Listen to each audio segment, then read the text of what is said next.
the next patron presentation. Our next patron is Mr. Damon Barone, and he is speaking on several items. I'm going to board, please make note. Item 6.2, consider approval of new hires and leaves. And there's several items listed.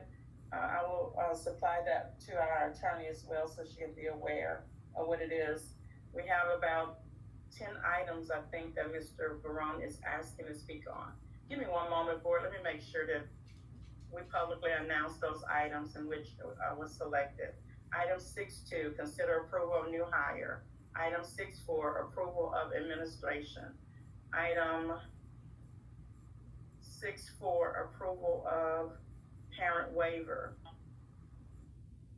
Item number 13, discuss and consider level 3 grievances. So Mr. Barone, I'm gonna let you give your last 4 digits of your number.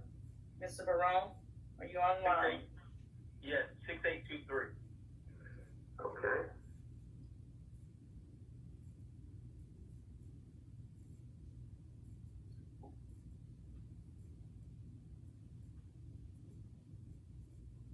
Okay. Mr. Barone, you may begin now. Damon Barone, A-Leaf ISD parent, taxpayer, and alumnus. On June 2nd, 2020, A-Leaf ISD superintendent put out a district letter to our community which stated, protesting and demonstrating our opinions in a peaceful and nonviolent way is our right as an American citizen to have our voices heard. Yet staff and board members alike have retaliated against and attacked parents, students, community members, and even district employees for protesting against the willful and intentional inequities that A-Leaf ISD perpetuates in the district's practices, policies, procedures, and voting records, such as unequitable hiring, firing, promoting, staffing, and setting aside prepaid allowances each year to send our students to the Juvenile Justice Alternative Education Program, just to name a few. On October 26, 2018, in the district's Texas Equity Toolkit, Executive Director of Human Resources stated, policies, procedures, and contracts are written and implemented in ways that create a revolving door of teachers in high poverty, high minority, and the lowest achieving schools.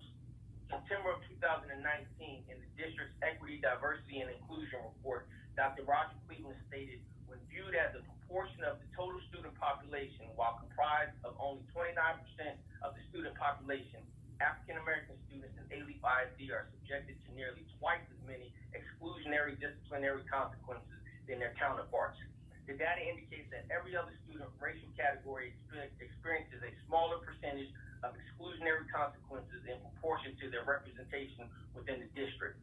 During the February 18, 2020 school board meeting, board president stated that 4 of the current school board members have expressed concerns with the due process of district grievances, yet the board routinely votes not to hear formal grievances, which oppose the district's solidarity decisions in those grievances. This perpetuates the district's injustices against the community they serve. In fact, 2 community grievances are listed on tonight's agenda.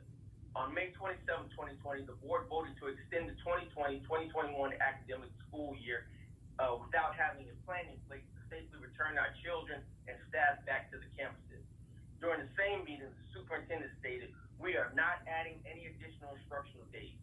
2 days later, in a district letter dated May 29, 2020, the same superintendent stated, we can use these days as true breaks or use them in intersessional manner for targeted tutoring and remediation for the most vulnerable students.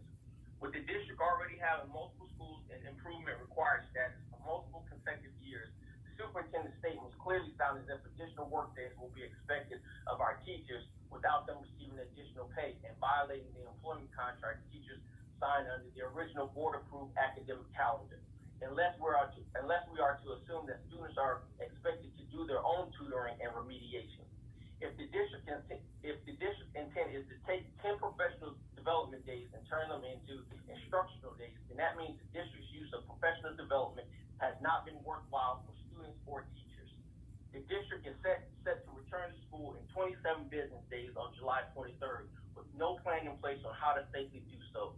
The previously approved academic calendar was voted on and changed with no data to support extending the upcoming school year, and during tonight's school board meeting, parents and community members are accidentally finding out that the district has not notified parents of students who were at risk of failure during the COVID-19 this last school year, as required by law. The leadership of our district, our 7 elected school board members, and the superintendent are not even comfortable enough to sit in a boardroom together and live stream the board meetings out to the community. I presume because you all do not feel safe in doing so. Yet the same leadership is doggedly pushing forward in an effort to get students back in unsafe circumstances. There are currently 349 COVID-19 cases in the 77072 zip code alone, where the central administration building is located. One has to wonder if in a few months from now, will the health of our children, families, and district staff be another waiver that the district will try to obtain in an effort not to be held accountable for your efforts to open schools and the decisions to extend the school year.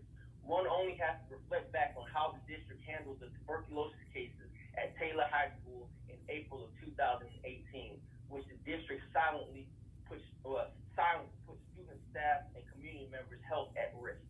Damon Barone, A-Leaf ISD taxpayer, A-Leaf ISD parent, A-Leaf ISD alumnus. Thank you. Thank you, Mr. Barone, for your presentation. At this time, I have Marion Collins. Marion Collins, are you on the line? Yes, I'm here. One moment, Marion.